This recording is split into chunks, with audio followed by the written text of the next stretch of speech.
Good morning. Sometimes, when it's not sheltering from cyclones, a big prawn surveys the scene in Exmouth. There we go. This 4-metre crustacean keeps a casual count of how many of its relatives are being skewered on local barbecues. It generally has a nice time as the poster child of the town. Sometimes it goes on vacation in the summer. Anyway, that got me thinking about unusual things in Australia. Surely this continent country must have more than a few quirks, oddities that can only be explained as only in Australia. Well, I wasn't disappointed. Among the country's amusing collection of oversized sculptures, the Big Mango in Bowen, Queensland, the Big Golden Gumboot in the middle of a town in Tully, one of the wettest towns in Australia, or the Big Ram in the sheep-rearing rural town of Wagin in Western Australia. Australia has a smorgasbord of lip-curling and occasionally eyebrow-raising stories that really could only find their home here, in this good-humoured land down under. Today, we're going to share 5 stories about Australia that will hopefully make you smile and say, only in Australia. We're going to go to war. We're going to meet the first royal to visit Australia. We're going to escape from prison, and we're going to brew beer behind bars. But first, I'd like to introduce you to a cow up a tree. This public art installation of a cow up a tree awaits us in Melbourne. It's part of a series of cow creations by Aussie artist John Kelly, who became somewhat obsessed with cows in the 1990s and has caused something of a global sensation with his cow pile-ups around the world. In Paris, The Hague, Monte Carlo, and of course at home in Australia. But these cows aren't just any old cows. These paintings and sculptures, which sell at auction for tens, sometimes hundreds of thousands of dollars, are a nod to Australia's involvement in World War II, and a bit of a joke at their attempts at camouflage. World War II was a war fought from the skies, especially in the Pacific theatre, and Australia was concerned about an airborne invasion from the Japanese. Japan blitzed pockets of the Australian coastline in the north, largely targeting the country's telecommunication access points to the outside world. But there was something else that they were looking for. In a war that was predicted to be won or lost in the skies, the Japanese wanted to prevent the Anzac forces from taking off in the first place. They wanted to destroy their airfields and any planes that happened to be on them. So the Australian military decided to get clever. They decided to disguise their airfields, to camouflage them. And, to be fair, this sounds like a sensible strategy. After all, wars have been won for thousands of years by sleight of hand and the mastery of deception. Troy was brought to its knees by a wooden horse, masquerading as a gift. Sticking with World War II, Operation Fortitude was a complete operation in deception, intended to trick the Third Reich High Command into believing that the Allied invasion of Europe, which they knew full well was coming, would not be in Normandy. Operation Fortitude was a great success, but we're not talking about that. We're talking about Australian airfields and Japanese bombers. Bill Dobell is a renowned and well-respected Australian artist. Really, I should call him Sir William Dobell. And he was awarded the Archibald Prize for Portraiture in 1943 and 1948. And later in his career, he was commissioned by the Queen and the Duke of Edinburgh to paint 2 works depicting Australian scenes to hang in Windsor Castle. Sir William Dobell's subjects have included Australian prime ministers, Vietnamese presidents, and bigwig corporate bosses. He was knighted in the 1960s for his outstanding services to portraiture. But it's difficult to forget his contribution to the war effort. When war broke out, Dobell was drafted as a camouflage labourer. In fact, several famous Australian artists came out of the camouflage corps, and they were tasked with protecting Australia's airstrips from the bombs of Japanese Kawasaki Ki-32s in the form of papier-mâché cows. The committee was decided, and papier-mâché cows were considered to be the best deterrent. Australia's best artists would create cow sculptures and paint them, and then diligently walk them around the Australian Air Force landing strips in a bid to convince encroaching bombers that they were in fact flying over a farm. In the words of Sir William himself, "I think the authorities underestimated the eyesight of Japanese airmen." And needless to say, the approach tanked, and the Japanese pilots were unsurprised as they left airfields scattered with what looked like the upturned contents of 1,000 paper shredders. Modern-day Australia has only been invaded within the context of the Second World War, and its lackluster success in camouflaging its airfields is not to be mistaken as a dismissal of the country's contribution to the overall war effort. 72,814 Australians gave their lives in the Second World War, and over 31,000 were captured and held as prisoners of war. But largely, Australia has been a safe place to live. Protected by virtue of its out-of-the-wayness, actually the biggest threat to Australian way of life is from within. I've got to tell you about the Australian Civil War. You might not be aware that at the same time that Europe was gearing up for a bloody blowout, the Australian military was scrambled to take on a domestic enemy. But I think we've already been talking about war too much, so let's lighten things up with a song.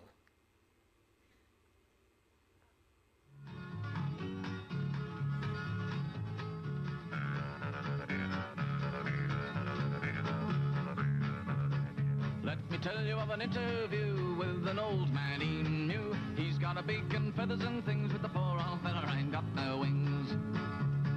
I'm too jealous of the wedge-tailed eagle and battle-it-da-da-da, while the eagle's flying round and round to keep her 2 feet firmly on the ground. Now I can't fly, but I'm telling you, I can run the pants of a kangaroo, but I do.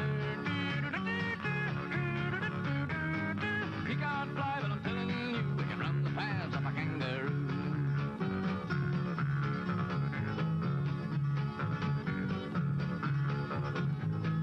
Was the model for the 50 cents. Da-da-da-da. The designer should have had more sense. Da-da-da-da. If you take a look, it'll prove to you.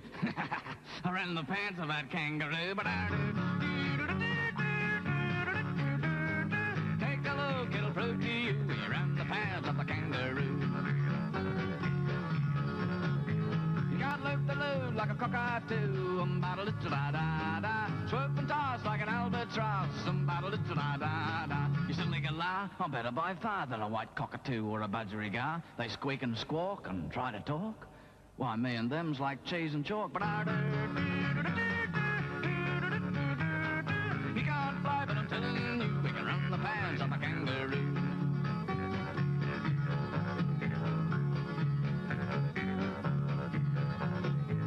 Well, the last time I saw old man, he knew da-da-da. He was chasing a female, he knew da-da-da. As he shot past, I heard him say,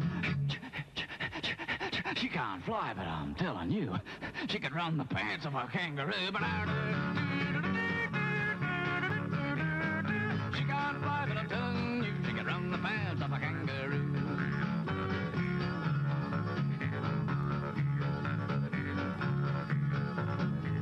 Well, there is a moral to this ditty, da-da-da-da. Thrush can sing, but he ain't pretty, da-da-da-da. Duck can swim, but he can't sing, nor can the eagle on the wing. You can't fly, but I'm telling you, he can run the pants of a kangaroo.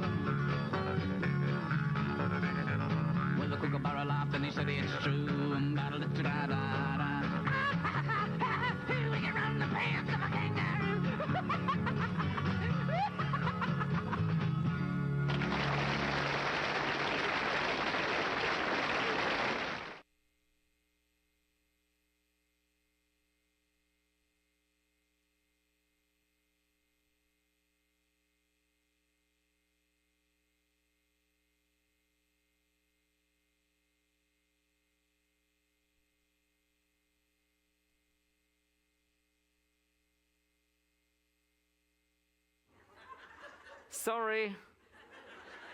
It's my fault. I turned it off. It does work. The emu, Australia's largest native bird, with thick, dark plumage and blue heads. They can't fly, but they can run the pants of a kangaroo. They're extremely fast, with sprinting speeds of up to 50 kilometers an hour.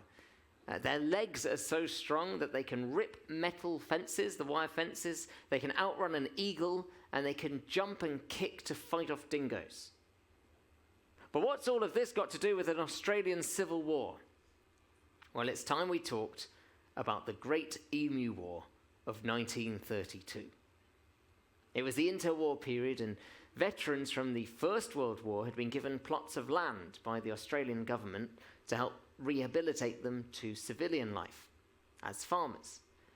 Now, life as a farmer is far from easy, and the early 1930s were perhaps more difficult yet, what with challenging growing conditions, economic struggles, and emus.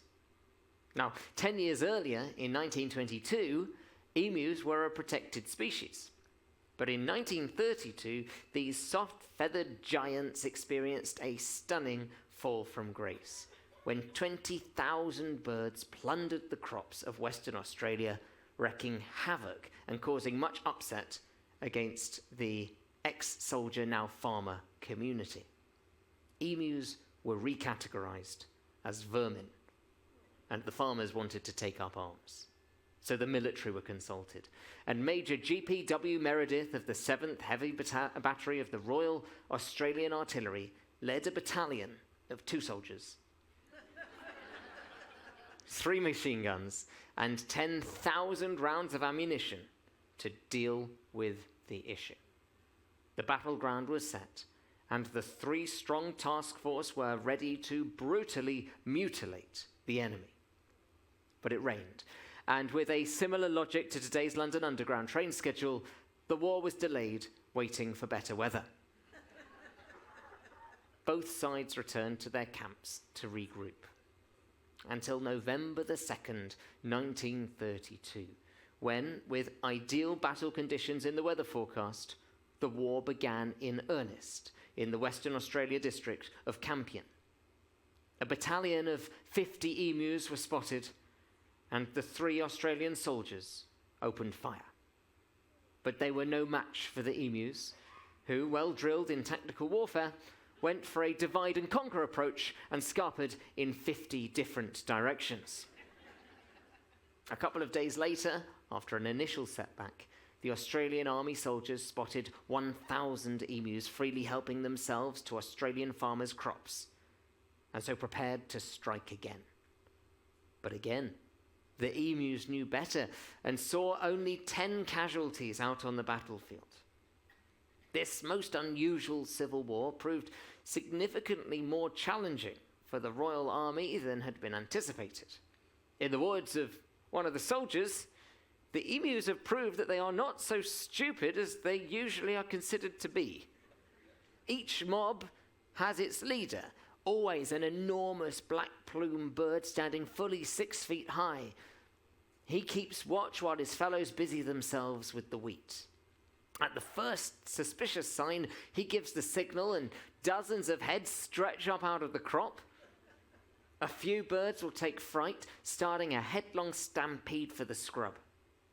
The leader always remaining until his followers have reached safety. On November the 8th, 1932, 6 days after the war began, the Australian Army retreated, ridiculed. And if you're in any doubt over who were the victors in this uniquely Aussie civil war, despite taking 200 fatalities on the battlefield, the emus well and truly humiliated their human opponents and are today, once again, a protected species under the Environment Protection and Biodiversity Conservation Act of 1999. Okay, so those defeated soldiers were part of the Royal Australian Artillery. So a little bit of a trivia game for you. Who was the first royal to step foot in Australia?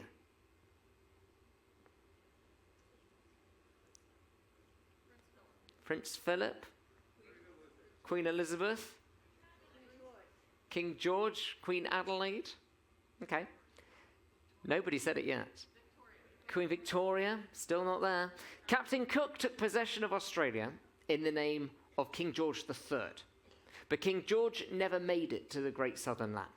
Queen Elizabeth II was the first monarch to be distinctly titled the Sovereign of Australia, and she visited Australia 16 times throughout her reign.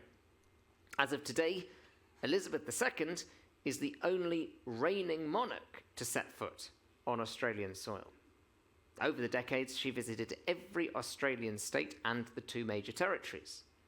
But she wasn't the first royal visitor. That accolade goes to Jörgen Jorgensen, the self-proclaimed King of Iceland. In his pre-royal days, Jorgensen visited Van Diemen's Land in 1804, laying claim to being the very first person to harpoon a whale in the River Derwent. Now, buoyed on by his obvious brilliance, Jorgensen went on to quite the eclectic career, ranging from gambler, spy, explorer, and King of Iceland. Now, by the time he returned to Tasmania in 1826, his blood had turned royal blue, but he didn't arrive as a free man. King Jörgen of Iceland came on board a convict ship and is yet to shake the moniker the Convict King. So what happened? What went so wrong? Well, Jörgen Jorgensen was born in Copenhagen. He's the son of a royal watchmaker. Now, that is to say, his father made watches for royal people. He was born in 1780 and launched himself into a navy career at the age of 14.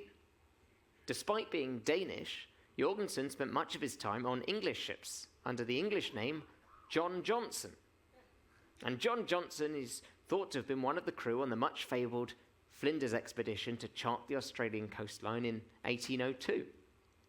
Returning to Copenhagen in 1806, John, or Jörgen to the locals, was something of a big deal, and he rather liked that. He went on to captain ships of his own, including a brig that faced off with the English in the Gunboat War of 1807. Captured and imprisoned, that could have been it for the former John Johnson. But his old mates granted him parole, and it was during this period that he suggested it might be a good idea to lead a trading expedition to Iceland, which was suffering from food shortages at the time. Now, I don't know whether he had his eyes on the crown at this point or just wanted to get a little bit further away from his captors, but they agreed to the mission.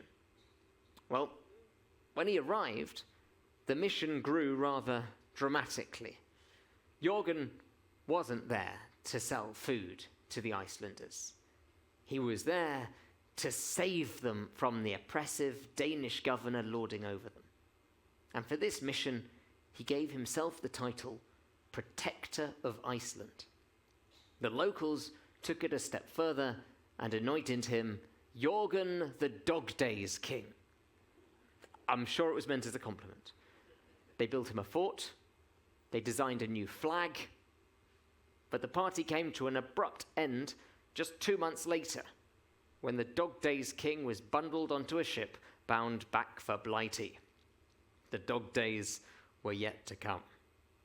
If you think I'm about to tell you that Jörgen's crown was rudely removed from his hallowed head and he was tumbled back into an English prison, oh no, his story is far more exciting than that. The ship sent to recapture Jorgensen caught fire on the return to England, and the Protector of Iceland launched back into action and saved everyone on board. He had a very patchy life. At times he was employed by the British Intelligence Service, at other times he was back in jail for gambling or stealing. Every time he found himself back behind bars, his friends, for he picked his friends well, would rally up and save him. But in 1820, Jorgensen was caught stealing and later sentenced to be hanged for violating the terms of his parole. In one last-ditch attempt to save him, Jorgensen's well-positioned friends in high places negotiated for a slight reprieve and successfully convinced His Majesty's prison service to opt for a punishment second only to death. So in 1825, King Jorgen Jorgensen, the dog-days King of Iceland, became the first royal, however dubious the claim, to land in Australia. King Jorgen was transported to Tasmania, but there were penal colonies all over Australia. Prisoners were pulled out of overcrowded British and Irish prisons, loaded onto ships and sent down under to build a modern Australia. Compared to the dire conditions in British prisons in the 19th century, it would be fair to say that not all prisoners were disappointed about their change of scene, though that's not to say that they were given much choice in the matter. Once they arrived in Australia, they were put to work building settlements, roads, and other public infrastructure. Not that I imagine any colonial-era lockups were a great place to be, but Western Australia had to be one of the less forgiving parts of the country, thanks to its baking hot climate. In Western Australia, about 1/3 of conflicts, about 10,000 people, tried to escape. Some died in trying, the rest were recaptured and punished with 100 strokes of the lash or 6 months in solitary confinement with just bread and water for sustenance. It was a suicide mission to escape jail in the barren desert conditions of Western Australia. But on the night of February the 17th, 1869, an Irishman by the name of John Boyle O'Reilly decided it was time to go. He slipped away from the convict camp and met a local farmer at a prearranged meeting point. From there, they went to the Collie River and rowed as far as the port of Bunbury without detection. They went up the coastline a short while to a deserted beach where a whaling boat was going to pick O'Reilly up. But it didn't show. The next couple of days were tense. The local area was turned upside down by the police, but incredibly, O'Reilly managed to remain undetected, protected by the cover of sand dunes and sustained by the food of a local family, until a second whaling ship, the Gazelle, picked him up and sailed him away into international waters. All of his fellow convicts knew, all they knew, was that Imperial Convict 9843 absconded from Convict Road Party, Bunbury, on the 18th of February, 1869. They assumed he was dead. But after 8 months at sea on various ships, O'Reilly disembarked in the city of Philadelphia in America.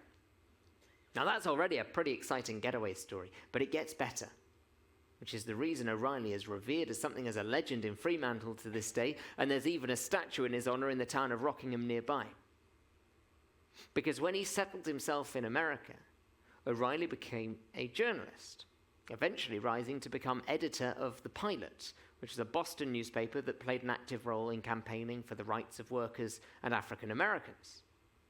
He also wrote to his fellow convicts still in Fremantle to tell them that he was still alive, and how they wished to be on the same continent as him, a free man, no longer on the run.